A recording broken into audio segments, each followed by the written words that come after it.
الحمد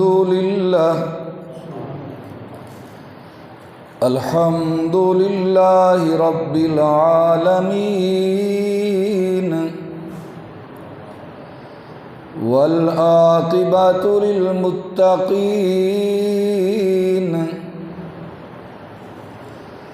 والصلاة والسلام على سيد المرسلين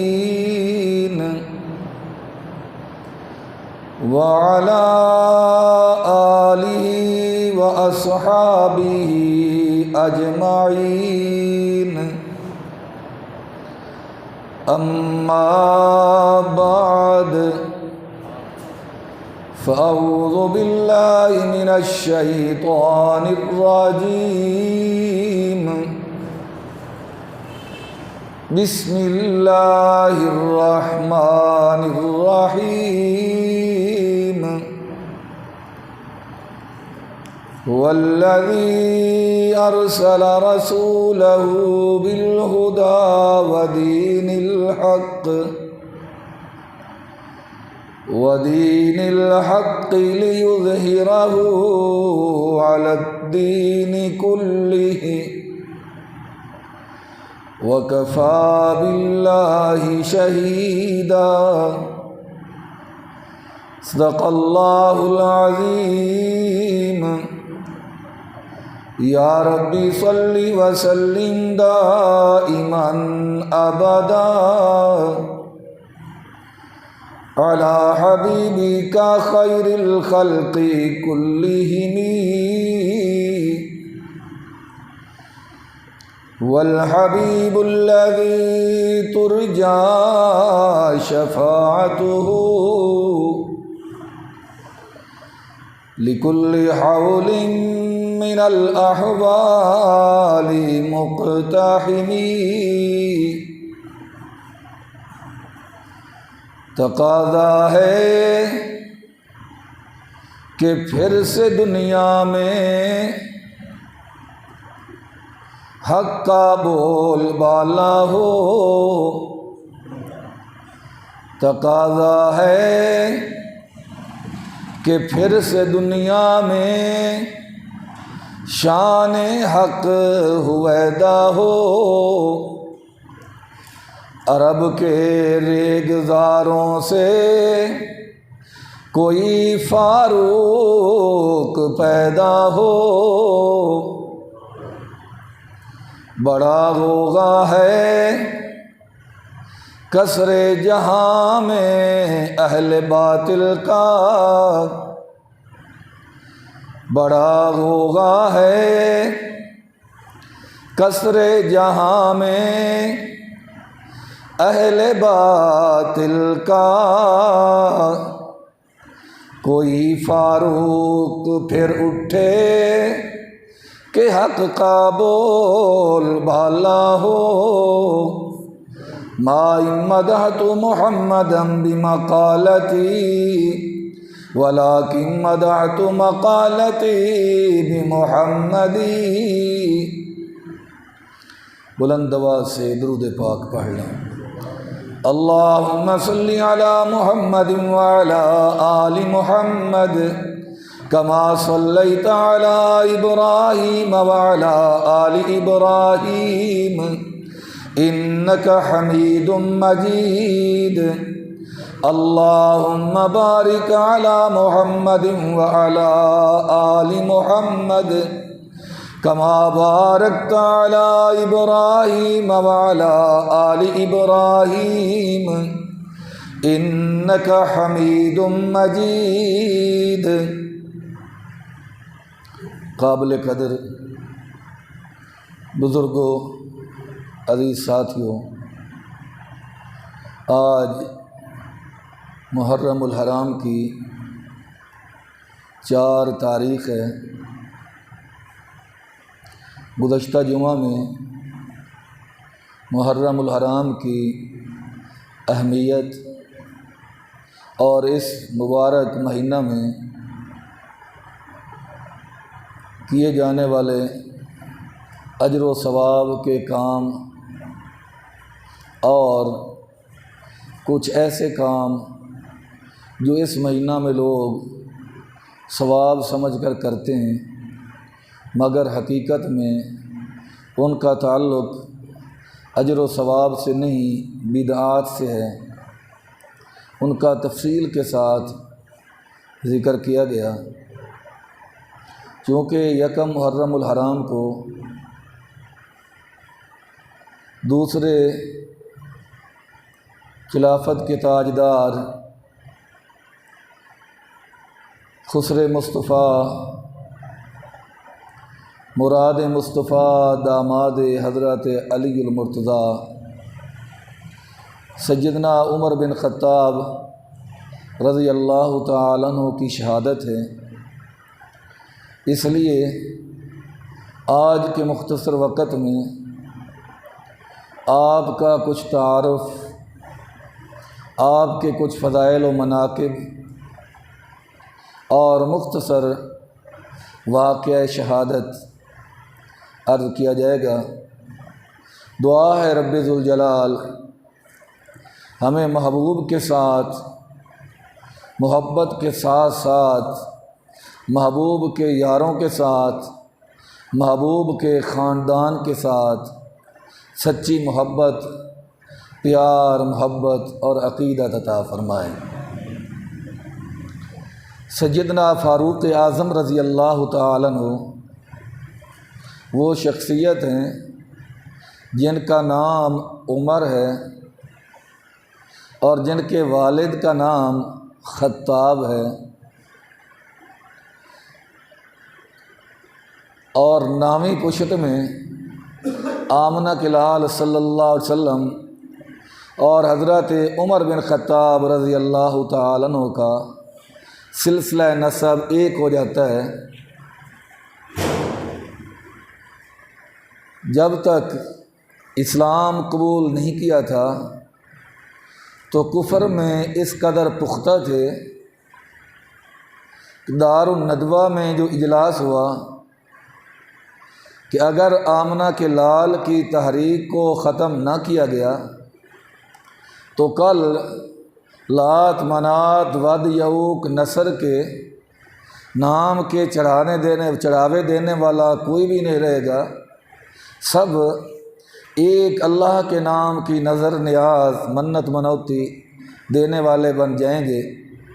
اگر اپنے روزگار کے اڈوں کو قائم رکھنا چاہتے ہو تو پھر ایک ہی صورت ہے، نعوذ باللہ، محمد بن عبداللہ کو صلی اللہ علیہ وسلم راستے سے ہٹا دیا جائے۔ کفر میں اس قدر پختہ تھے کہ کسی کو جرأت نہ ہوئی کہ کھڑے ہو کر وہ یہ کام اپنے ذمہ لے لے۔ یہ عمر بن خطاب ہی تھے جنہوں نے کھڑے ہو کر کہا کہ یہ کام میں سر انجام دوں گا، یعنی کل شام سے پہلے میں آمنہ کے لال صلی اللہ علیہ وسلم کا نعوذ باللہ سر قلم کر کے تمہارے پاس لے آؤں گا۔ اتنے پختہ تھے کفر میں۔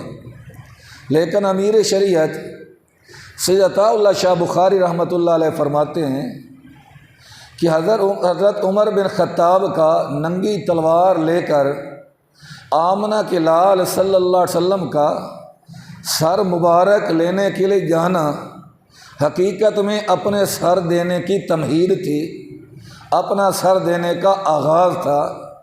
یہی وجہ تھی کہ جو سر لینے کی غرض سے چلا تھا وہی اپنی بہن فاطمہ بنت خطاب سے کہتا ہے کہ مجھے بھی محبوب کے دربار میں لے چلو اور میں بھی آمنہ کے لال کا کلمہ پڑھنا چاہتا ہوں۔ جب دربار مصطفیٰ میں پہنچے تو محبوب نے فرمایا عمر تجھے کیا ہو گیا؟ تو عمر کہنے لگے سودا لینے کے لیے بازار گئے ہم، ہاتھ اس کے بکے جس کے خریدار گئے ہم۔ آقا چلا تو کسی اور نیت سے تھا، لیکن اب آپ کا غلام بن کر آیا ہوں، مجھے کلمہ پڑھاؤ اور اپنے دامن نبوت کے ساتھ وابستہ فرماؤ۔ وجہ کیا تھی؟ وجہ یہ تھی کہ ایک طرف ابو جہل، عتبہ، شیبہ، کفار کے بڑے بڑے رؤساء کا اجلاس چل رہا تھا دار الندوہ میں کہ آمنہ کے لال کو نعوذ باللہ کون شہید کرے گا، اور دوسری طرف عین اسی وقت آمنہ کے لال صلی اللہ علیہ وسلم خود بیت اللہ کا غلاف پکڑ کر رو رہے تھے اور کہہ رہے تھے اللہ مجھے 2 میں سے ایک دے دے، اس وقت تک تیرے گھر کا غلاف نہیں چھوڑوں گا جب تک 2 میں سے ایک نہیں دے گا۔ ایک کا نام عمر بن حشام ہے اور ایک کا نام عمر بن خطاب ہے۔ ایک مال و دولت کی شہرت رکھتا ہے اور دوسرا روب دبدبہ جلال کی شہرت رکھتا ہے۔ اللہ اب تیری ذات پہ چھوڑتا ہوں، 2 میں سے ایک چاہیے، مجھے دے دے۔ آمنہ کے لال صلی اللہ علیہ وسلم کی دعا پہ غور کریں، اللہ 2 میں سے ایک چاہیے، یا عمر بن خطاب دے دے یا عمر بن حشام دے دے جس کو ابو جہل کہتے ہیں۔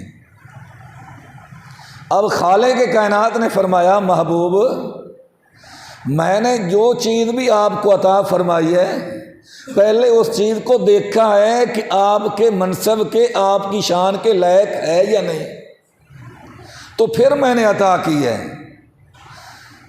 جو چیز آپ کی شان کے لائق نہیں آج تک میں نے نہیں دی، ان 2 میں سے بھی میں دیکھتا ہوں جو آپ کی عظمت کے لائق ہوگا، آپ کی مجلس میں بیٹھنے کے لائق ہوگا، آپ کا صحابی بننے کے لائق ہوگا، اس کو بھیجوں گا، دوسرے کو دور کر دوں گا۔ اور اگلے دن ہی عمر بن خطاب جو میٹنگ میں ایجنڈا پاس ہوا تھا اس پر تو عمل نہ کر سکے، آمنہ کے لال صلی اللہ علیہ وسلم کی دعا بن کر محمد پاک علیہ السلام کے قدموں میں آ گئے۔ اب غور کس بات پہ کرنا ہے؟ اگر حضرت عمر بن خطاب آمنہ کے لال کی شان کے لائق نہ ہوتے، عظمت کے لائق نہ ہوتے، محبوب کی صحبت کے لائق نہ ہوتے، محبوب کا یار بننے کے لائق نہ ہوتے، آمنہ کے لال کا سسر بننے کے لائق نہ ہوتے، تو رب کبھی عمر بن خطاب کو محمد کریم کی دعا بنا کر نہ بھیجتا۔ قرآن پاک گواہ ہے، قرآن پاک گواہ ہے۔ حضرت نوح علیہ السلام اللہ تبارک و تعالیٰ کے پیغمبر ہیں، جلیل القدر پیغمبر ہیں، آدم ثانی کہا جاتا ہے، لیکن آپ نے بارہا سنا، بارہا پڑھا ہوگا کہ بیٹا گھر کھو رہا ہے اور آدم ثانی ہاتھ اٹھا کر کہہ رہا ہے ان نبنی من اہلی، اللہ میرا بیٹا میرے اہل میں سے ہے، اللہ میرے اہل میں سے ہے، اور تیرا فیصلہ ہے میرے اہل میں سے کسی کو غرق نہیں کرے گا۔ اللہ تیرے فیصلے کو تو کوئی چیلنج نہیں کر سکتا، تیرا ہر فیصلہ انصاف پہ مبنی ہے، لیکن بیٹا میرا ہے غرق ہو رہا ہے، حکمت سمجھ نہیں آ رہی۔ یعنی حضرت نوح علیہ السلام کا مقصد کیا تھا ہاتھ اٹھانے کا کہ یا اللہ میرے بیٹے کو غرق ہونے سے بچا لے، میرے اہل میں سے ہے، میرا بیٹا ہے، میرا خون ہے، بچا لے۔ لیکن جواب کیا آیا؟ یا نوح انہ لیس من اہلک، اے میرا نوح پیغمبر یہ تیرے اہل میں سے نہیں رہا، کیوں؟ انہ عمل غیر صالح، کیونکہ اس کا کردار تیرے جیسا نہیں، اس کے اعمال تیرے جیسے نہیں، چال چلن تیرے جیسا نہیں، اس لیے میں نے تیرے اہل سے نکال دیا۔ پیغمبر تو اللہ کے سچے ہیں، آدم ثانی ہیں، نوح نجی اللہ ہیں، سچے پیغمبر ہیں، التجا بھی رو رو کے کر رہے ہیں، لیکن چونکہ بات کو ماننا مناسب نہ تھا، اللہ نے صاف کہہ دیا یا نوح، اے میرا نوح انہ لیس من اہلک، تیرے اہل سے میں نے نکال دیا ہے۔ اب ایسا کرنا فلا تسألنی ما لیس لک بھی علم، اے میرا نوح پیغمبر آپ کو اس کے حق میں دعا کرنے کا اختیار بھی نہیں ہے، اتنے تک اللہ نے کہہ دیا فلا تسألنی، دوبارہ مجھ سے سوال نہ کرنا اس آدمی کے متعلق، ما لیس لک بہ علم، جس کا تجھے علم نہیں۔ اب اللہ حضرت نوح علیہ السلام کو فرما رہے ہیں کہ اس آدمی کے متعلق ایسی بات کا سوال نہ کرنا جس کا میرے پیغمبر ما لیس لک بہ علم 12واں پارہ ہے، جس کا تجھے علم نہیں ہے۔ اب اللہ تبارک و تعالیٰ سے کوئی کہتا کہ یا اللہ نبی سے بھی کوئی بات چھپی ہوتی ہے، رسول سے بھی کوئی بات چھپی ہوتی ہے، ادھر تو پیر فقیر کیا ان کی بلیاں غیب جانتی ہیں، اور آپ اپنے پیغمبر کو کہہ رہے ہیں فلا تسألنی ما لیس لک بہ علم، جس بات کا علم نہ ہو سوال نہ کیا کرو۔ ایک تو یہ معلوم ہوا کہ اللہ تبارک و تعالیٰ کے سوا ہر بات کو جاننے والا کوئی نہیں ہے، اور دوسری بات یہ ثابت ہوئی کہ جو چیز نبی کے منصب کے لائق نہ ہو، نبی اس کا سوال کر بھی دے اللہ صاف جواب دے دیتا ہے، یا نوح انہ لیس من اہلک، میرا نوح پیغمبر دوبارہ سوال نہ کرنا۔ بیٹے کے متعلق سوال ہے، غیر بھی نہیں ہے، بیٹا ہے، بیٹے کے متعلق سوال ہے، رب نے جواب دے دیا۔ حضرت نوح علیہ السلام نے، حضرت ابراہیم علیہ السلام جد الانبیاء ہیں، 2 بیٹے اللہ نے دیے، حضرت اسحاق و اسماعیل، ایک کی اولاد میں 70,000 انبیاء آئے ہیں، اور دوسری کی اولاد میں آمنہ کے لال صلی اللہ علیہ وسلم تشریف لائے ہیں۔ لیکن باپ سے وعدہ کیا تھا، جب باپ نے کہا تھا آج کے بعد اللہ کی توحید نہ بیان کرنا میرے سامنے، میری آنکھوں سے دور ہو جا، تو ابراہیم خلیل اللہ نے کیا کہا، ابا سلام علیک، سلام قبول کرو میں جا رہا ہوں، سأستغفر لک ربی، اور تو کچھ نہیں کر سکتا ابا، میں تیرے لیے رب سے بخشش مانگتا رہوں گا، تیری بخشش کا سوال اپنے اللہ سے کرتا رہوں گا۔ اور ایک دن رو کر کہہ دیا، اللہ جب دن قیامت کا آئے گا اور میرا باپ سارے لوگوں کے سامنے جہنم میں جائے گا، اللہ مجھے شرم آئے گی، میرے باپ کو اللہ بخش دے۔ اس سے پہلے مشرک کے لیے بخشش کی دعا مانگنا منع نہیں تھا، اللہ میرے باپ کو معاف کر دے۔ دن قیامت کے لوگ کیا کہیں گے کہ بیٹا ساری زندگی رب کے راستہ میں قربانیاں دیتا رہا اور باپ آج جہنم میں جا رہا ہے۔ بخاری شریف اٹھا کے پڑھنا، آمنہ کے لال فرماتے ہیں اللہ نے فوراً جواب دیا، میرا ابراہیم مشرک پر جنت میں نے حرام کر دی ہے، تیرا باپ جنت نہیں جا سکتا، البتہ بذین متلطخن، دن قیامت کا آئے گا تیرے باپ کی شکل بجو کی شکل ہوگی۔ بخاری شریف کی حدیث ہے، جو کیچڑ کی جس کے اوپر لگا ہوا ہو، کیچڑ کوئی پہچان بھی نہیں سکے گا کہ یہ خلیل اللہ کا باپ ہے، لیکن جنت میں نہیں جا سکتا، جہنم شرک کی وجہ سے جہنم اس پر واجب ہو چکی ہے۔ تو اب سوچو، ابراہیم خلیل اللہ جد الانبیاء اپنا باپ مانگتے ہیں اللہ سے، اللہ میرے باپ کو جنت دے دے، باپ مانگنے والی بات ہو گئی۔ نوح علیہ السلام نے بیٹا مانگا، رب نے کہا نہیں۔ ابراہیم خلیل اللہ نے باپ مانگا، میرے باپ کو جنت دے دے، رب نے کہا نہیں۔ آمنہ کے لال صلی اللہ علیہ وسلم کو دیکھو، کنز الاعمال تفسیر جس کا ترجمہ مولانا احمد رضا خان صاحب نے کیا ہے، اور جس کی تفسیر مولانا نعیم الدین مراد آبادی صاحب نے لکھی ہے، وہ اٹھا کر پڑھو تو ابو طالب کا آخری وقت ہے، محبوب صلی اللہ علیہ وسلم، یہ الگ بات ہے کہ آج ایمان ابو طالب پر کتابیں لکھی جا رہی ہیں، ایمان ابو طالب پر، اور لکھنے والے وہ ہیں جن کے امام وہ کنز الاعمال والا ترجمہ کر گئے، اور جن کے بڑے کنز الاعمال کے اوپر حاشیہ لکھ گئے، تفسیر لکھ گئے، وہ تو یہ لکھ گئے کہ محبوب آخری وقت اپنے چچا ابو طالب کے پاس گئے اور جا کر کہا چچا میرے کان میں کلمہ پڑھ لے، میں دن قیامت کے اللہ کے دربار میں جھگڑا کر کے تجھے جنت میں لے جاؤں گا۔ بڑے الفاظ ہیں کہ اللہ کے دربار میں جھگڑا کر کے تجھے جنت میں لے جاؤں گا۔ لیکن چچا نے کہا کہ محبوب سمجھتا ہوں دین تیرا سچا ہے، لیکن اقرار نہیں کر سکتا، مکے کی عورتیں کیا کہیں گی کہ مرتے مرتے سردار مکہ نے اپنا دین چھوڑ کر بھتیجے کا دین اختیار کر لیا۔ کبھی کبھی انا آدمی کو جہنم کا بالن بنا دیتی۔ ابو جہل انا میں مارا گیا تھا، ابو لہب انا میں مارا گیا تھا کہ ہم سردار ہو کر، بڑے ہو کر، اس کے چچا ہو کر بھتیجے کا کلمہ پڑھیں، دنیا کیا کہے گی؟ یہ انا آدمی کو جہنم کا بالن بنا دیتی ہے۔ نہیں، جس کے پاس دین کا علم ہے اس سے سیکھو، بڑا ہے چھوٹا ہے، یہ دین میں یہ کوئی بڑی بات نہیں ہے۔ بہرحال ابو طالب نے انکار کر دیا۔ آمنہ کے لال صلی اللہ علیہ وسلم روتے ہوئے باہر دروازہ سے نکلے تو اب جبریل امین آئے اور آ کر کیا کہا؟ نہ رو پیغمبر، انک لا تہدی من احببت ولکن اللہ یہدی من یشاء۔ اللہ نے یوں لگا جس طرح اپنے محبوب کی آنسو صاف کر کے کہو، محبوب روتے تو تب ہدایت آپ کے اختیار میں ہوتی، پھر آپ نہ دے سکتے، پھر روتے کہ میرے قبضے میں بھی تھا یہ کام کرنا، میری طاقت میں بھی تھا، میری قدرت میں بھی تھا، یار میں کر نہ سکا۔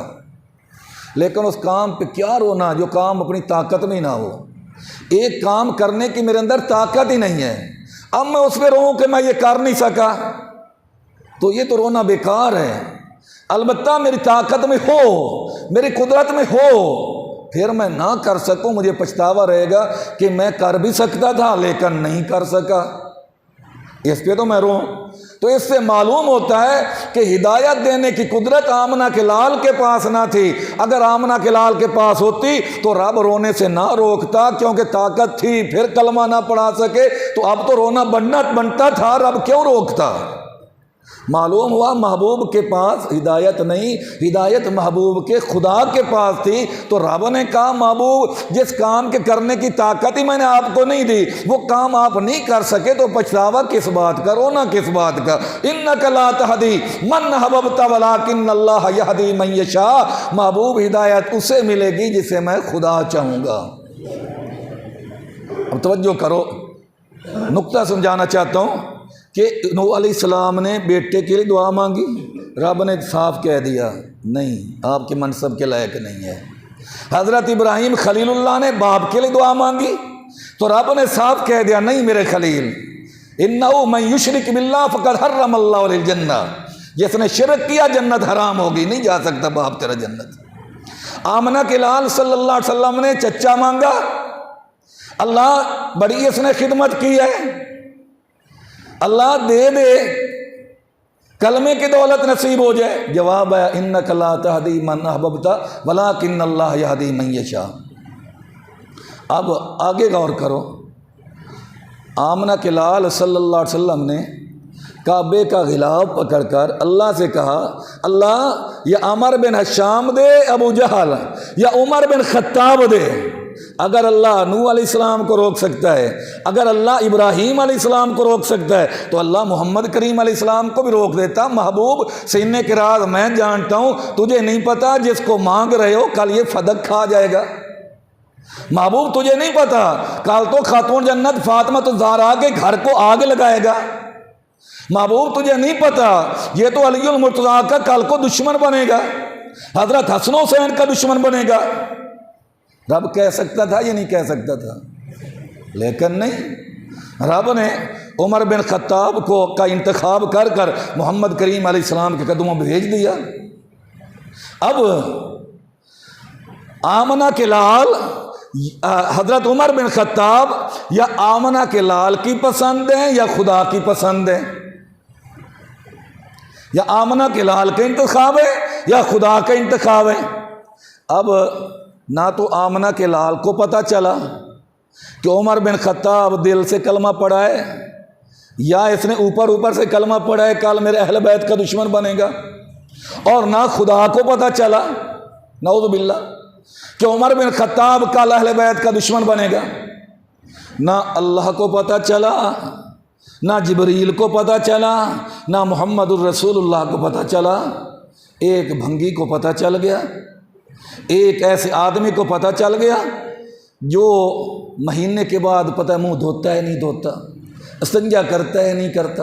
اس کو پتہ چل گیا، وہ بھی 1500 سال کے بعد پتہ چل گیا کہ نہیں عمر بن خطاب نعوذ باللہ اس نے دل سے کلمہ نہیں پڑھا تھا، اوپر سے کلمہ پڑھا تھا۔ اتنی ہمت تھی تو محمد کریم کو روک لیتے کہ محبوب نہ دعا مانگو عمر کے لیے، پھر خدا کو روک لیتے، محبوب تو دعا مانگ بیٹھے ہیں لیکن اللہ عمر بن خطاب کو نہ بھیجنا۔ محبوب کی دعا بتلاتی ہے کہ عمر کا مقام نرالا ہے، عمر کا مقام بہت بڑا ہے۔ تبھی محبوب نے عمر بن خطاب کو دعا کر کے مانگا، جو لائق تھا نبیوں نے مانگا، اللہ نے دے دیا۔ اور دیکھو نا حضرت موسیٰ کلیم اللہ نے فرمایا اذهب الى فرعون انه طغى، میرے کلیم فرعون کے پاس جاؤ، بڑا سرکش ہو چکا ہے، اسے توحید کی دعوت دو۔ حضرت موسیٰ کلیم اللہ نے کیا فرمایا؟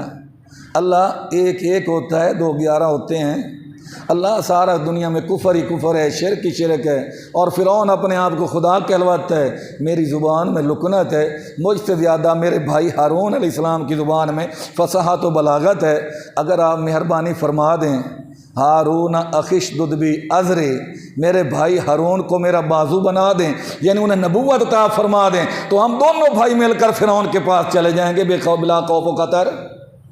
اللہ نے کیا فرمایا؟ ہاں سنشد آزدک بأخیک، میرے کلیم میں تیرا بازو تیرے بھائی کے ساتھ مضبوط کر دوں گا۔ اس لیے کہتے ہیں بھائی کا بازو ہوتا ہے۔ تو اللہ نے ہارون علیہ السلام کی دعا پہ، موسیٰ علیہ السلام کی دعا پہ حضرت ہارون علیہ السلام کو نبوت عطا فرما دی، اور ہارون علیہ السلام کو موسیٰ کلیم اللہ کا ساتھی بنا کر اور فرعون کے دربار میں بھیج دیا۔ تو جو نبی کی شان کے لائق نہیں ہوتا رب صاف جواب دے دیتا ہے، جو شان کے لائق ہوتا ہے پھر ہارون کے لیے کلیم دعا مانگے تو ہارون کو نبوت مل جاتی ہے۔ اگر عمر بن خطاب کے لیے آمنہ کا لال دعا مانگے تو عمر بن خطاب کے سر پہ عدالت کا تاج آ جاتا ہے۔ ایک بڑی بات، علامہ ابن حجر عسقلانی رحمۃ اللہ علیہ، بہت بڑے مورخ، بہت بڑے محدث، بہت بڑے مفسر، جن کو تقریباً سارے ہی تسلیم کرتے ہیں، انہوں نے ایک کتاب لکھی ہے سوائق محرقہ۔ اس کے اندر انہوں نے ایک بات لکھی ہے کہ حضرت عمار بن یاسر رضی اللہ تعالیٰ عنہ محبوب کے صحابی ہیں، صحابی، ان کے والد جو تھے ان کو بھی سلمان شہید کیا گیا تھا، اور ان کی والدہ کی داستان تو آپ سنتے رہتے ہیں، حضرت سمیہ رضی اللہ تعالیٰ عنہ، جن کو اونٹوں کے ساتھ باندھ کے شہید کر دیا گیا تھا، اور ان کو خود آگ کے انگاروں پہ لٹایا جاتا تھا۔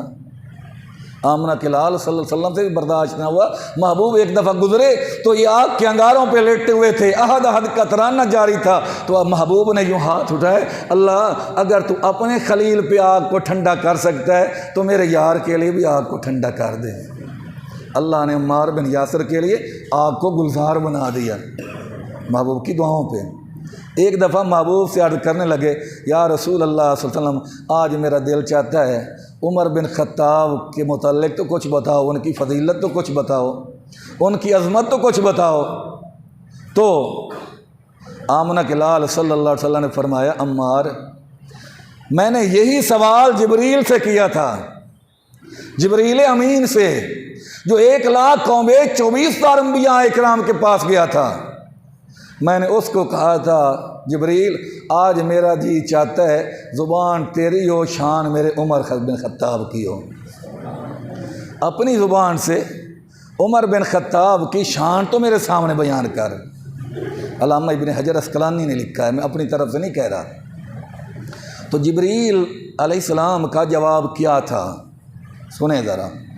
حضرت جبریل نے کہا، یا رسول اللہ صلی اللہ علیہ وسلم اگر مجھے اللہ نوح علیہ السلام جتنی عمر بھی دے دے، نہیں اگر اللہ مجھے نوح علیہ السلام جتنا ٹائم دے دے عمر بن خطاب کی تعریف کرنے کا، یعنی عمر بن حضرت نوح علیہ السلام کی عمر تھی 1000 سال، تبلیغ کرنے کی عمر تھی 950 سال، اور پوری عمر 1000 سال تھی، تو نوریوں کا سردار جبریل کہنے لگا یا رسول اللہ صلی اللہ علیہ وسلم تیرا یار عمر بن خطاب اتنی شان والا ہے کہ اگر میں نوریوں کا سردار 1000 سال تک عمر بن خطاب کی تعریف کرتا رہوں تو تعریف مکمل نہیں ہوگی۔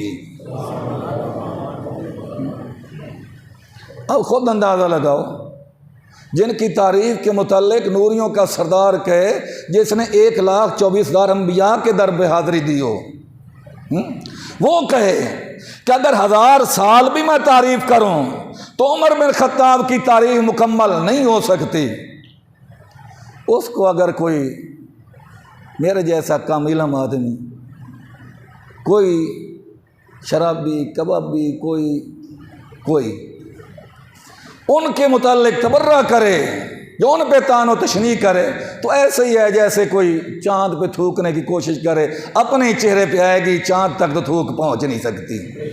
اور ہمارا تو عقیدہ ہے محمد کریم کے یاروں کا مقام چاند و سورج سے بھی بالا ہے۔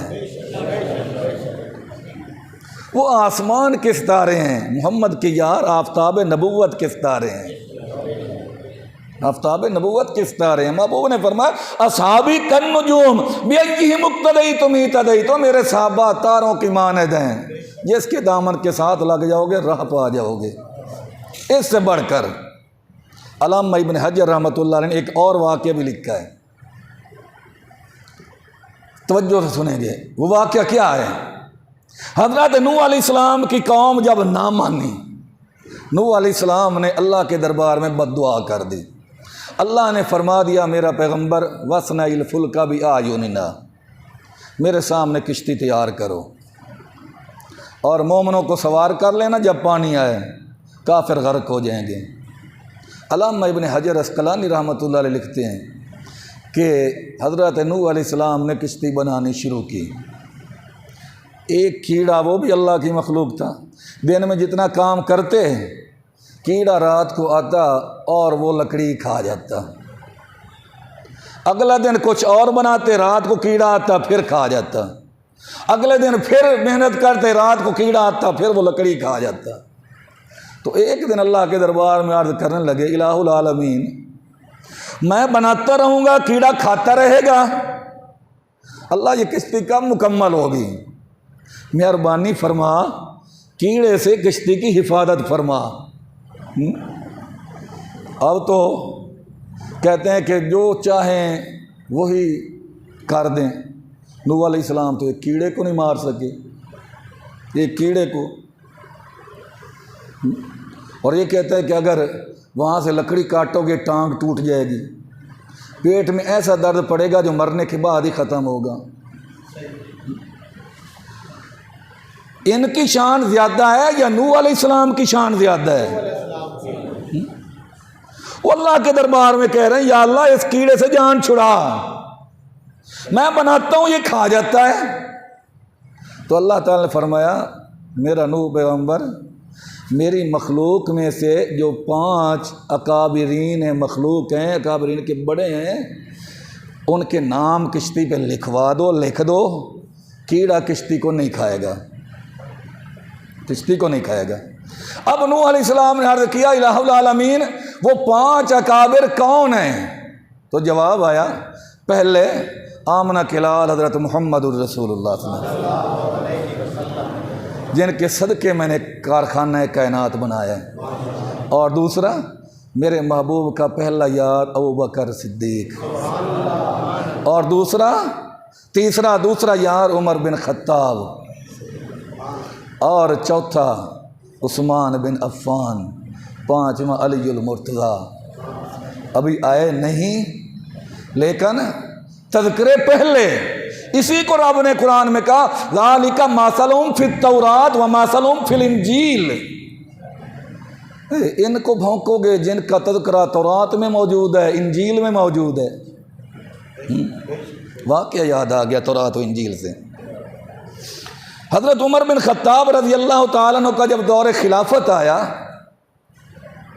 تو حضرت ابو عبیدہ بن جراح کے ساتھ لشکر بھیجا فلسطین بیت المقدس کی آزادی کے لیے۔ جب لشکر وہاں پہنچا تو وہاں بڑے مضبوط قلعے تھے، یہودی عیسائی جو تھے وہ ان مضبوط قلعوں کے اندر چلے گئے، محصور ہو گئے، اور راشن اپنے پاس 5-6 ماہ کا رکھ لیا کہ 5-6 ماہ اندر بھی رہے تو کسی چیز کی ضرورت نہ پڑے۔ حضرت عبیدہ بن جراح کی فوج باہر ہے اور وہ اندر ہیں، 1 مہینہ گزر گیا، باہر محاصرہ جاری ہے اور وہ اندر ہیں۔ آخر جو عیسائیوں کے پادری تھے نا، انہوں نے پیغام بھیجا ابو عبیدہ بن جراح تک کہ بیت المقدس کو جو فتح کرے گا ان کی نشانیاں تورات انجیل میں موجود ہیں، ہم نے دیکھا ہے ابو عبیدہ تیرے اندر وہ نشانیاں نہیں ہیں۔ اگر بیت المقدس کو فتح کرنا چاہتے ہو ہم نہیں لڑیں گے، آدمی وہ آ جائے جس کی نشانیاں تورات میں بتائی گئی ہیں، تورات میں لکھا موجود ہے، انجیل میں لکھا موجود ہے کہ بیت المقدس کو اگر کوئی فتح کر سکے گا تو محمد کریم کا دوسرا یار عمر بن خطاب کر سکے گا، کوئی اور نہیں کر سکتا۔ اب عبیدہ بن جراح بڑے خوش ہو گئے، فرمایا ہم انہی کے تو بھیجے ہوئے ہیں، ہمارے امیر المومنین ہیں۔ وہ کہنے لگے نہیں، جب تک ہم ان کو دیکھیں گے نہیں، اپنی آنکھوں سے نشانیاں نہیں دیکھیں گے، اس وقت تک جو ہے نا ہم قبضہ دینے کے لیے تیار نہیں ہیں۔ اب ابو عبیدہ بن جراح نے خط لکھا حضرت عمر بن خطاب کو، ساری صورتحال لکھی۔ حضرت عمر بن خطاب مسجد نبی میں بیٹھے ہیں اور فرمانے لگے صحابہ کرام سے، بھائی میری تیاری ہے، کل میں بیت المقدس کی آزادی کے لیے جا رہا ہوں۔ اور جب روانہ ہونے لگے تو ام عائشہ صدیقہ رضی اللہ تعالیٰ عنہ کے پاس آئے پردے میں کہ امی میں جا رہا ہوں، میرے لیے دعا کرنا۔ ام عائشہ صدیقہ نے جب دیکھا امیر المومنین ہے اور کپڑے پہ 70 پیوند لگے ہوئے ہیں، کپڑے کی ٹاکیاں نہیں ہیں، زیادہ ٹاکیاں بھی چمڑے کی ہیں، تو فرمایا عمر جا رہے ہو بیت المقدس کی آزادی کے لیے، کپڑے بدل کے جاؤ، یہ کپڑے نہیں اور کپڑے پہن کے جاؤ۔ اب آپ کے پاس تو ایک ہی سوٹ تھا، وقت کا حکمران تھا، خلیفۃ المسلمین تھا، دوسرا جوڑا ہی نہیں ہے، ادھر ادھر نہیں جاتا۔ تو صحابہ سے کہا یار کسی کے پاس کوئی اچھے کپڑے ہوں تو مجھے دے دو، واپس آ کر تمہیں لوٹا دوں گا۔ ایک صحابی سے جوڑا کپڑوں کا مل گیا، پہن لیا، جب چلنے لگے فوراً واپس آ گئے، کہنے لگے یار مجھے جو ہے نا مزہ نہیں آ رہا، میرا وہی لباس موٹا لے آؤ پھٹا پرانا، جس پہ پیوند لگے ہوئے ہیں، ٹوک لگے ہوئے ہیں، پسینہ اس میں جذب ہو جاتا ہے، میں وہی پہن کر جاؤں گا۔ اب پہن کر ایک غلام اور آپ چل پڑے۔ مدینہ سے چلے تو آپ سوار تھے، آگے ایک منزل پہنچے تو نیچے اتر آئے۔ اب غلام سمجھا شاید قضائے حاجت کے لیے اترے ہیں، کوئی کام ہوگا۔ آپ نے فرمایا بھئی تو سوار ہو جا، اب ایک منزل تو سوار لے چل تو میں مہار پکڑ کے چلوں گا۔ غلام بڑا پریشان ہے، کہتے ہیں امیر المومنین کیوں مجھے رسوا کرتے ہو؟ یہ تو دستور ہی نہیں ہے کہ غلام سوار ہو اور آقا پیدل چلے مہار پکڑ کر۔ فرمایا آج تک نہیں تھا دستور، آج کے بعد یہی دستور ہے، اگر ایسا نہیں کروں گا عمر کے عدل و انصاف پہ حرف آئے گا۔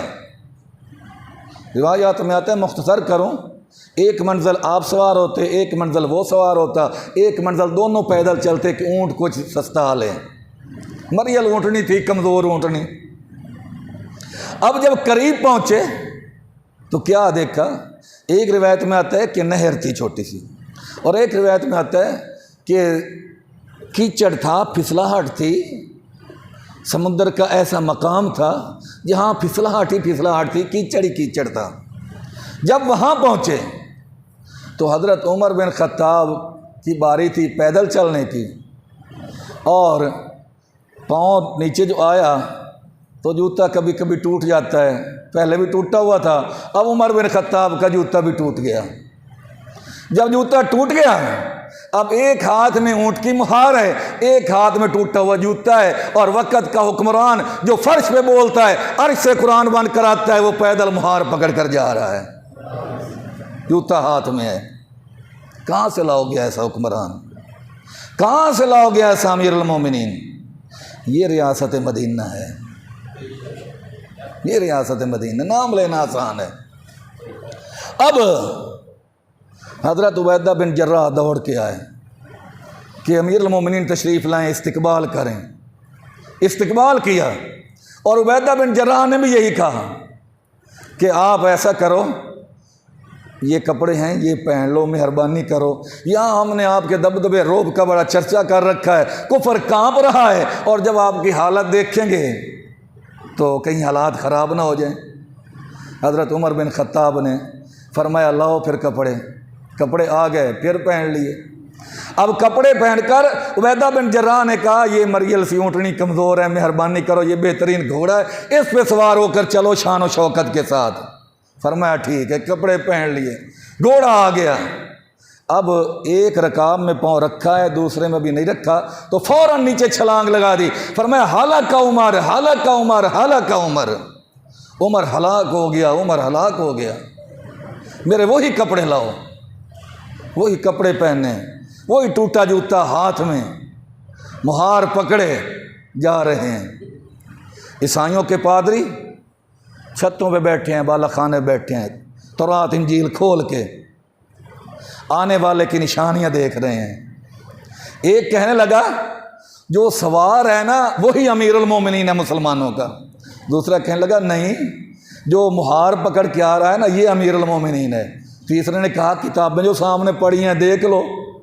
جب کتابیں تورات انجیل کھول کے دیکھی تو لکھا ہوا تھا عمر بن خطاب جب بیت المقدس کی آزادی کے لیے آئے گا تو ٹوٹا ہوا جوتا ایک اس کے ہاتھ میں ہوگا اور دوسری ہاتھ میں اونٹنی کی مہار ہوگی، اور اس کے کپڑے جو پہنے ہوئے ہوں گے وہ پھٹے پرانے ہوں گے، ان پہ پیواند لگے ہوں گے، زیادہ پیواند جو ہوتے چمڑے کے ٹکڑے کے ہوں گے۔ فوراً انہوں نے اعلان کیا چابیاں دے دو، عمر بن خطاب کا کوئی دھرتی پہ مقابلہ نہیں کر سکتا۔ عیسائی آگے بڑھے، چابیاں دے دیں، بیت المقدس فتح ہو گیا۔ حضرت عمر بن خطاب بیٹھے ہیں، مجمع ہے، اپنے ہیں بیگانے ہیں، فتح تو ہو گئی۔ ایک بابا بڑی عمر کا دوڑتا ہوا آ رہا ہے، ہاتھ میں ایک پرچی ہے، چٹ ہے، توجہ سے سننا، ہاتھ میں ایک چٹ ہے، پرچی ہے، مجمع کو چیرتا ہوا سیدھا آیا اور عمر بن خطاب کو پرچی دے دی۔ حضرت عمر نے یہ دیکھا، فرمایا اب نہیں ہوگا، پرچی واپس کر دی، اب نہیں ہوگا، نہ میری جگہ ہے نہ میرے باپ کی ملکیت ہے۔ اب وہ بزرگ نے، بابے نے پرچی لی، واپس چلا گیا۔ جب مسلمان آپس میں مل بیٹھے، اب عبیدہ بن جراح نے کہا حضرت دو باتیں بتا دیں، مہربانی ہوگی۔ فرمایا کون سی؟ پہلی بات تو یہ کہ آپ نے کپڑے بدل لیے تھے، گھوڑے پہ سوار ہو گئے تھے، اور پھر اچانک چھلانگ لگائی، کہا ہلاک عمر، ہلاک عمر، اس کی کیا وجہ ہے؟ فرمایا میں نے تمہارے کہنے پہ کپڑے بھی دوسرے باندھ لیے، سواری بھی بدل لی، لیکن جب میں سوار ہونے لگا تو غیب سے آواز آئی عمر تیری یہ نشانیاں تو تورات و انجیل میں نہیں ہیں، تیری یہ نشانیاں تو تورات و انجیل میں نہیں ہیں۔ اگر تو یہ کپڑے پہن کر جائے گا اور ایسی شان والی سواری پہ جائے گا مسلمان تو جھوٹے ہو جائیں گے۔ خدا نے تو تورات میں تیری یہ نشانیاں بیان نہیں کی، اور خدا نے مجھے میرا نقشہ دکھایا کہ یہ میں نے تورات میں بیان کیا، انجیل میں بیان کیا ہے، تو میں فوراً اتر آیا۔ دوسرا، وہ بابا پرچی لایا تھا، وہ کیا معاملہ ہے؟ فرمایا یہ بڑا عجیب معاملہ ہے۔ کہنے لگے کیا؟ ابھی تک آمنہ کے لال صلی اللہ علیہ وسلم کی بعثت نہیں ہوئی تھی، تشریف نہیں لائے تھے، تو ہم بکریاں چرانے کے لیے ادھر آ جاتے تھے کچھ عرصہ کے لیے، جس طرح آج جانوروں والے کبھی روئی چلے گئے، چولستان چلے گئے، کبھی کہیں چلے گئے، تو میں اپنے باپ کے ساتھ بکریاں چرانے آیا ادھر، اور وہ جو جگہ ہے نا جہاں بیت المقدس مسجد اقصیٰ کا سایہ پڑتا ہے، میں وہاں لیٹا ہوا تھا، سویا ہوا تھا۔ تو یہی جو بوڑھا آدمی ہے نا اس وقت نوجوان تھا، میری عمر 14 سال تھی، تو یہ مجھے آنکھ لگی ہوئی تھی، نیند تھی، اور یہ میری پنڈلی سے کپڑا ہٹا کر کچھ دیکھ رہا تھا۔ جب میری آنکھ کھلی تو میں نے کہا خیر ہے تجھے؟ تو وہ کہنے لگا آپ کا نام کیا ہے؟ میں نے کہا میرا نام عمر ہے۔ کہنے لگا کہ آپ خطاب کے بیٹے تو نہیں ہیں؟ میں نے کہا ہاں خطاب کا بیٹا ہوں، لیکن حیران بھی ہوا کہ اس کو کیسے پتہ چلا کہ میں خطاب کا بیٹا ہوں؟ وہ کہنے لگا اصل بات یہ ہے کہ میں نے تورات انجیل میں پڑھا ہے کہ محمد پاک کا جو دوسرا یار ہوگا اس کا نام عمر ہوگا، اس کے باپ کا نام خطاب ہوگا، اس کی پنڈلی کے اوپر نشان ہوگا۔ میں کپڑا ہٹا کر وہ نشان دیکھ رہا تھا، اور نشان بھی موجود ہے، نام بھی تیرا عمر ہے، تیرے باپ کا نام بھی خطاب ہے، تو تیرے ہاتھوں بیت المقدس آزاد ہوگا۔ مجھے لکھ دے کہ جب تیری ملکیت میں، تیرے قبضہ میں بیت المقدس آئے گا، آزاد ہوگا، یہ جگہ تو مجھے دے دے گا، یہ جگہ تو مجھے دے دے گا۔ میں کہتا ہوں یہ کیسے ہو سکتا ہے؟ مجھے تو بکریاں چرانے نہیں آتی، اونٹ چرانے نہیں آتے، اونٹوں کو تیل ملنا نہیں آتا، اور تو کہتا ہے کہ تیرے ہاتھ میں بیت المقدس آزاد ہوگا۔ لیکن وہ لپٹ گیا، کہنے لگا نہیں۔ میں کہتا ہوں یار ایسا نہیں ہو سکتا۔ وہ کہتا چلو ہو نو، آپ لکھ تو دیں، نہ ہو لیکن آپ تو لکھ دیں۔ تو میں نے اس وقت اس کے کہنے پہ لکھ کے دے دیا تھا۔ آج جب میں فاتح بن کر آیا اور اللہ نے میرے ہاتھ پہ بیت المقدس کو آزاد کیا، تو یہ اب بابا بن چکا ہے، اب وہی پرچی لے کر آیا ہے کہ اپنا وعدہ پورا کرو۔ تو میں نے جواب میں کہا ہے کہ نہ اس جگہ کا میں مالک ہوں، نہ میرا باپ مالک ہے، یہ تو مسلمانوں کی جگہ ہے، میں کون ہوتا ہوں تجھے دینے والا؟ آئے نہیں۔ آمنہ کے لال نے اعلان نبوت نہیں کیا، لیکن آمنہ کے لال کے یاروں کا تذکرہ تورات کے اندر موجود ہے، انجیل کے اندر موجود ہے۔ ذالک مثلہم فی التوراۃ ومثلہم فی الانجیل۔ اللہ کہتا ہے ان کا تذکرہ تورات کے اندر موجود، ان کا تذکرہ انجیل کے اندر موجود ہے۔ تو دیکھو اب عمر بن خطاب باوجود اس کے کہ حاکم ہیں، خلیفۃ المسلمین ہیں، اور عمر کے درے سے کفر کانپتا ہے۔ اور یہ بات بھی کہتا جاؤں، انسان 4 چیزوں سے بنا ہے نا، آگ، پانی، مٹی اور ہوا،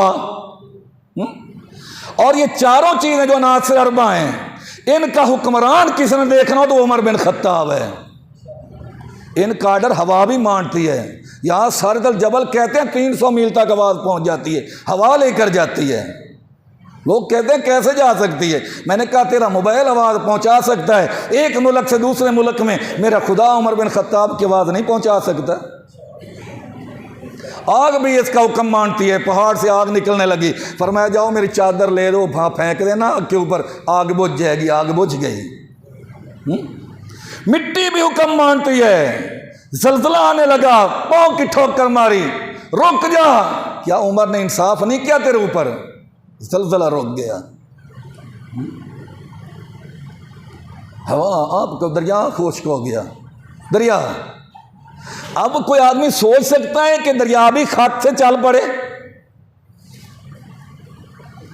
لوگوں نے کہا عمر دریا کی عادت ہے، جب تک سال کے بعد نوجوان حسینہ جمیلہ کنواری لڑکی کو بنا سنوا کر میک اپ کر کے دریا میں نہ ڈالا جائے دریا نہیں چلتا۔ آپ نے چٹھی لکھی، خط لکھا دریا کو، فرمایا جاؤ دریا میں پھینک دو۔ لکھا ہوا تھا یہ عمر بن خطاب کی طرف سے ہے، دریا کان کھول کے سن، اگر اپنی مرضی سے چلتا ہے ہمیں تیرے پانی کی ضرورت ہی نہیں ہے، اگر خدا کی مرضی سے چلتا ہے فوراً رواں ہو جا، مجھے عمر بن خطاب کہتے ہیں۔ خط وہاں ڈالنا تھا، دریا ایسے چلا کہ آج تک اس کی روانی میں فرق ہی نہیں آیا۔ عناصر اربع کا کوئی حکمران ہے تو وہ عمر بن خطاب ہے۔ کسی کے تبرہ کرنے سے، کسی کے بکواس کرنے سے کیا ہوتا ہے؟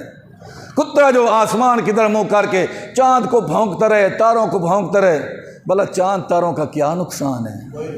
آمنہ کا لال چاند ہے، محمد اس چاند کے ستارے ہیں۔ نہ مصطفیٰ کی ہستی پہ کوئی حرف پڑتا ہے، نہ مصطفیٰ کی یاروں کی شخصیت پہ کوئی حرف آتا ہے۔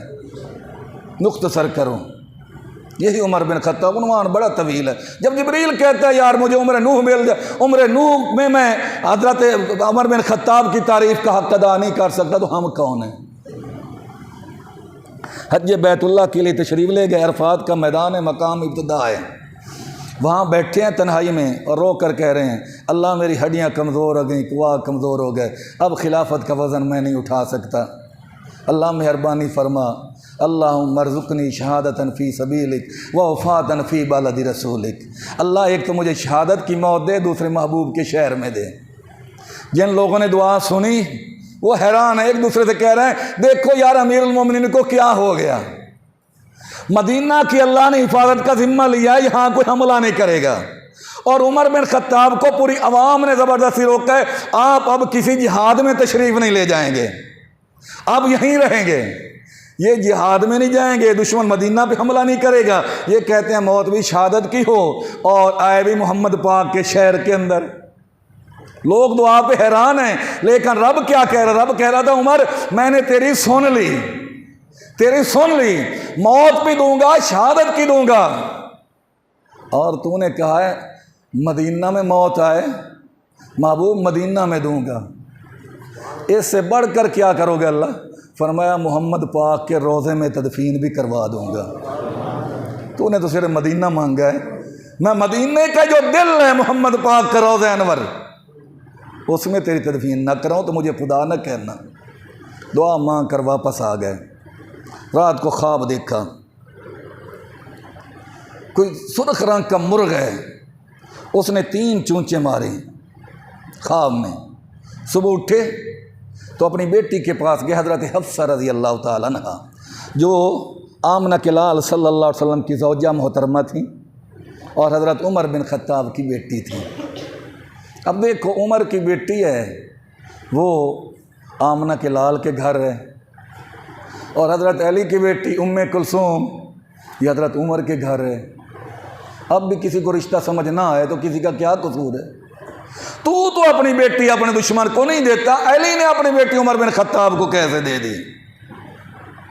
اور اگر کوئی کہے کہ یہ جھوٹ ہے تو ان کی کتابیں تقریباً 25 کتابیں ایسی ہیں معتبر کتابیں جن میں لکھا موجود ہے حضرت علی کی لخت جگر جو حضرت فاطمہ کے بطن پاک سے تھیں، نام ام کلثوم تھا، ان کا نکاح حضرت عمر بن خطاب کے ساتھ ہوا، اولاد بھی اللہ نے عطا فرمائی۔ تو حضرت عمر بن خطاب آمنہ کے لال کے سسر ہیں، علی المرتضیٰ عمر بن خطاب کے سسر ہیں۔ تو اپنی بیٹی کے پاس گئے اور فرمایا مجھے رات یہ خواب آیا ہے، تعبیر اس کی یہ ہے کہ میری شہادت کا وقت قریب آ گیا ہے، میں اب دنیا سے جانے والا ہوں۔ حضرت حفصہ نے بڑی تسلی دی، فرمایا نہیں، لگتا ہے اب میری شہادت کا وقت قریب آ گیا، بالکل رجوع اللہ تعالیٰ کی ذات کی طرف ہو گیا۔ اور ادھر حضرت مغیرہ بن شعبہ رضی اللہ تعالیٰ عنہ جلیل القدر صحابی ہیں، ان کا غلام تھا جس کا نام تھا ابو لول فیروز، مجوسی تھا، مجوسی مسلک تھا، اس کا مذہب تھا، اور ابو لول اس کی کنیت تھی، فیروز اس کا نام تھا۔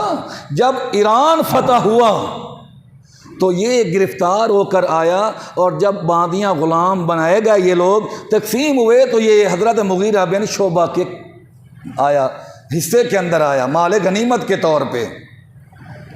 اس کو شیشے کا کام بھی آتا تھا، اس کو بڑھئی کا کام بھی آتا تھا، مستریوں کا لوہے کا کام بھی آتا تھا، لکڑی کا کام بھی آتا تھا، بڑے ہنر جانتا تھا یہ آدمی۔ حضرت مغیرہ کا غلام تھا، اللہ کی طرف سے آرڈر ہوا تھا کہ یہودیوں کو عیسائیوں کو یہاں سے نکال دو، مدینہ میں کوئی کافر نہیں رہ سکتا، سب کو نکال دیا گیا تھا۔ لیکن مغیرہ بن شعبہ نے سفارش کی اس کی حضرت عمر بن خطاب کے دربار میں کہ ہے تو کافر، ہے تو مجوسی، لیکن بہت بڑا کاریگر ہے، کئی شعبوں میں مہارت رکھتا ہے، اگر آپ اس کو مدینہ میں رہنے کی اجازت دے دیں تو یہ مسلمانوں کو یہ فن سکھا دے گا، شیشے کا فن، لوہے کا فن، لکڑی کا فن سکھا دے گا، فائدہ ہو جائے گا۔ عمر بن خطاب پہلے تو نہ مانے، لیکن پھر امت کا فائدہ، مسلمانوں کا فائدہ سمجھتے ہوئے چلو مسلمان کاریگر بن جائیں گے، تو اجازت دے دی کہ کوئی نہیں تھا، یہ مغیرہ بن شعبہ کے پاس رہتا تھا۔ حضرت عمر بن خطاب کے پاس آیا، میرا مالک ٹیکس زیادہ لیتا ہے، 2% ٹیکس لیا جاتا تھا، یعنی اگر کوئی 10 روپے کمائے تو 2 روپے مالک کو دیتا تھا، 8 روپے اپنے گھر لے جاتا تھا۔ تو حضرت عمر نے پوچھا کتنا ٹیکس ہے تیرے اوپر؟ کہنے لگا 2 درہم، 8 لے جاتا ہوں، 2 درہم مالک لے لیتا ہے، کم کرواؤ۔ فرمایا کیا کرتا ہے؟ تم نے 3 شعبے بتائے۔ فرمایا یار کام تیرا بڑا ہے، ٹیکس زیادہ نہیں ہے، میں اسے مجبور نہیں کر سکتا، لیکن یاد رکھیں کہ یہ ایرانیوں کی ایک سازش تھی، یہ بہانہ تھا ٹیکس کا۔ بھلا 2 روپے کی خاطر بھی کوئی کسی کو قتل کرتا ہے، 2 روپے کی خاطر بھی کسی کو شہید کرتا ہے؟ اصل میں ایرانی سازش تھی شروع سے۔ آج بھی ایران کے اندر ایک مزار موجود ہے، جو مزار حالانکہ فیروز جو ابو لولو تھا اس کی تدفین ایران میں نہیں ہوئی، لیکن وہاں انہوں نے اس کا مزار بنا رکھا ہے بابا شجاع الدین کے نام سے۔ بابا شجاع الدین اس کا نام دیا ہے، اور اس کا عرس، اس کا جو ہے نا جب سالانہ آتا ہے وقت، تو پھر وہ فیروز جو مجوسی تھا اس کا ایک پتلا بنایا جاتا ہے، پھر اس پتلے کے پیٹ میں کوئی چیزیں ملا کر، کیمیکل بنا کر، یعنی سرخ رنگ کا جو خون بنا کر اس کے پیٹ میں ڈالا جاتا ہے۔ سارا دن وہ ڈانس کرتے ہیں بازاروں کے اندر، اس پتلے کو اٹھائے پھرتے ہیں، شام کا وقت آتا ہے پھر اس کو خنجر مارتے ہیں، اور اس کا پیٹ جب چاک کرتے ہیں تو اس سے خون نکلتا ہے، اور پھر ڈانس کرتے ہیں کہ بابا شجاع الدین کی یاد تازہ کر دی۔ یعنی جب اس نے عمر بن خطاب کو جو تھا اس نے خنجر مارا تھا تو عمر بن خطاب کے پیٹ سے خون نکلا تھا، وہی خون دیکھ رہے ہیں اور اسی کی جشن منا رہے ہیں۔ آج بھی یہ ہوتا ہے، کوئی سمجھے نہ سمجھے اس کی مرضی ہے۔ 1-2 روپے کی خاطر امیر المومنین کو شہید کر دینا نہیں، اصل میں پیچھے ایرانی سازش تھی، مجوسیوں کی سازش تھی کہ کسی طریقہ سے جن کے ہاتھ پہ اللہ نے ایران کو فتح کیا ہے بدلہ لیا جائے اور انہیں شہید کر دیا جائے۔ اسی ایران کے لڑائی میں بھی وہ جو ایران کا شہنشاہ تھا جس کو عربی میں یزدجر کہتے ہیں اور فارسی میں یزدگر کہتے ہیں، جب وہ قتل ہوا تو اس کی بیٹی بھی گرفتار ہو کر آئی۔ بیٹی بلا کون تھی؟ اس کا نام شہربانو تھا۔ جب گرفتار ہو کر آئی، بڑی حسینہ جمیلہ، بڑی خوبصورت، حضرت عمر بن خطاب کے پاس آئی، فرمایا شہزادی ہے، شہزادے کے نکاح میں دوں گا۔ تو شہربانوں کا نکاح عمر بن خطاب نے حضرت حسین بن علی کے ساتھ کیا۔ تجھے ابھی بھی محبت سمجھ نہیں آئی تو میں کیا کروں، میں کیا کروں؟ فرمایا شہربانو شہزادی ہے، عام آدمی کے نکاح میں نہیں جائے گی، یہ شہزادے کے نکاح میں جائے گی۔ حسین بن علی کے ساتھ نکاح فرما دیا۔ صبح کی نماز پڑھانے کے لیے تشریف لایا۔ فیروز مجوسی مسجد کے ایک کونے میں چھپا ہوا تھا، بجلی کا دور تو تھا نہیں، روشنی کا دور تو تھا نہیں۔ حضرت عمر بن خطاب کی عادت تھی کہ پہلے آدمی آتا صفیں درست کرواتا، جب صفیں درست ہو جاتی پھر فاروق اعظم ہاتھ میں درہ ہوتا مصلی پہ تشریف لے آتے، جو آگے ہوتا پھر درے سے کہتے پیچھے ہٹ، جو پیچھے ہوتا آگے آ جائے۔ آج بھی عادت کے مطابق تشریف لائے، الصلاۃ الصلاۃ الصلاۃ، نماز قائم ہو گئی، شروع کی نماز، اللہ اکبر، تلاوت شروع کی، کونے میں چھپا ہوا تھا دوڑ کے آیا، وار کیا، بعد نے لکھا 3 وار کیے، بعد نے لکھا 6 وار کیے، بعد نے لکھا 9 وار کیے۔ حضرت عمر بن خطاب زخمی ہو کر نیچے گرے، پیچھے عمر حضرت عبد الرحمن بن عوف کھڑے تھے، ان کو اشارہ کیا مصلی پہ آ جاؤ، میری جان جاتی ہے چلی جائے، رب کی نماز میں فرق نہ آئے، نہ مسجد میں، نہ مندر میں، نہ بیت اللہ کی دیواروں کے سایہ میں، اور نماز عشق ادا ہوتی ہے تلواروں کے سایہ میں۔ زخمی حالت میں نماز کے بعد جب اٹھا کر میں شارٹ کٹ کر رہا ہوں، قصر خلافت میں لائے، ہوش آیا، فرمایا کس نے میرے اوپر حملہ کیا ہے؟ بتایا کہ ابو لولو مجوسی نے۔ یا اللہ تیرا شکر ہے کسی مسلمان کا ہاتھ میرے خلاف نہیں اٹھا، کوئی میرے اوپر حملہ کرنے والا ایسا آدمی نہیں جس نے ایک بھی سجدہ کیا ہو۔ کوئی سجدہ کرنے والا ہوتا رب کے دربار میں شاید جھگڑا کرتا، وہ سچ پہ ہے کہ میں سچ پہ ہوں، شکر ہے مولا میرے اوپر حملہ کرنے والا وہ ہے جس کے نام اعمال میں ایک بھی سجدہ نہیں ہے، وہ برباد ہو گیا۔ بڑے حکیم بلائے گئے، طبیب بلائے گئے، دوائی پلاتے ہیں، زخموں کے راستے سے نکل جاتی ہے۔ فرمایا بس کرو یار، دوا کا وقت ختم ہو گیا، دعا کا وقت شروع ہو گیا، اب میرے لیے دعا کرو۔ آخری وقت آیا، اپنے بیٹے عبداللہ بن عمر کو بلایا، فرمایا جاؤ اماں عائشہ کے پاس، اسے جا کر کہہ دو امی اگر مہربانی کرو اجازت دے دو تو مجھے محبوب کے روضہ پاک میں دفن کر دیا جائے، اگر اجازت نہ دیں تو پھر جنت البقیع میں دفن کر دینا۔ جب عبداللہ بن عمر گئے تو زخمی ہونے کی خبر تو پہلے مل چکی تھی اماں عائشہ کو۔ فرماتے ہیں کہ رو رو کر اماں عائشہ کا برا حال ہو چکا تھا۔ جب جا کر عبداللہ بن عمر نے بتایا، اماں کی چیخ نکل گئی۔ فرمایا بیٹا جگہ تو میں نے اپنے لیے رکھی تھی، لیکن جا اپنے ابے کو کہہ دے میں اپنی جگہ تیرے لیے قربان کرتی ہوں، میں جنت البقیع میں چلی جاؤں گی اور تو محمد کریم علیہ السلام کے ساتھ روضہ انور میں جائے گا۔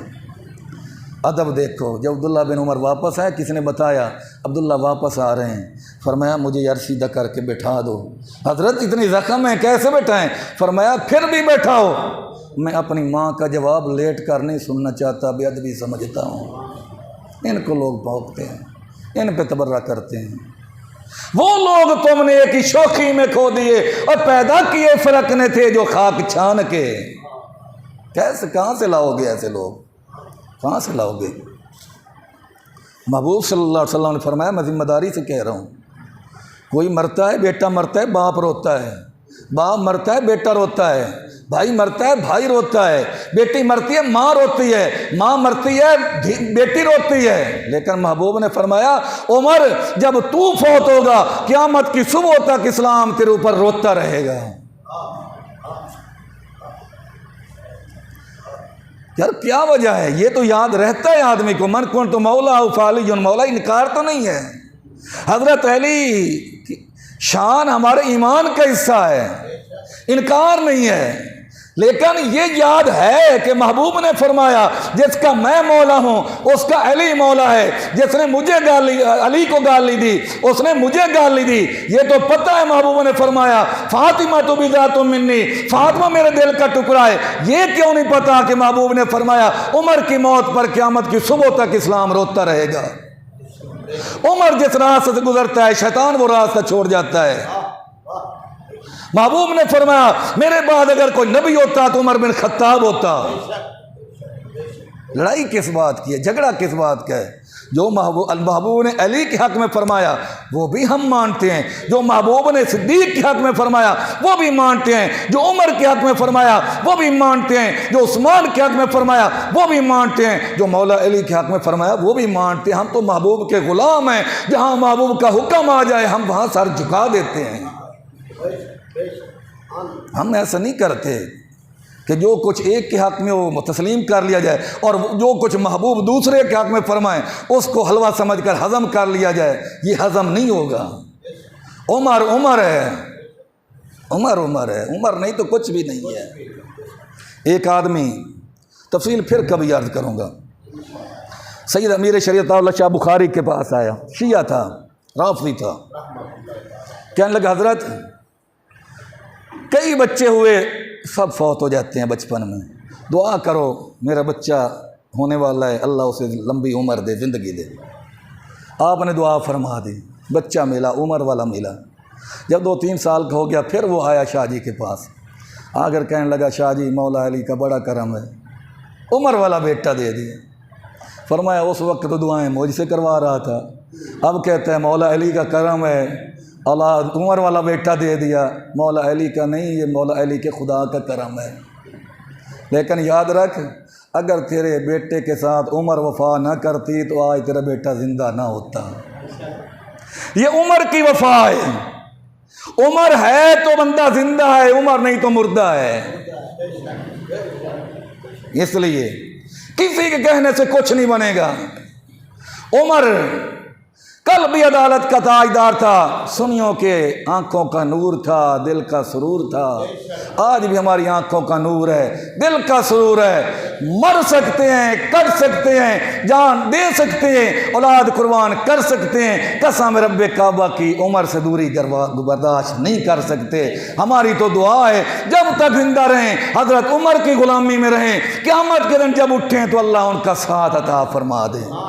تفصیل انشاءاللہ العزیز پھر کسی جمعہ میں عرض کروں گا۔ آئندہ جمعہ انشاءاللہ العزیز شہدائے کربلا کے سردار، جنتی نوجوانوں کے سردار حضرت حسین بن علی رضی اللہ تعالیٰ عنہ کی تفصیلی شہادت بیان کی جائے گی۔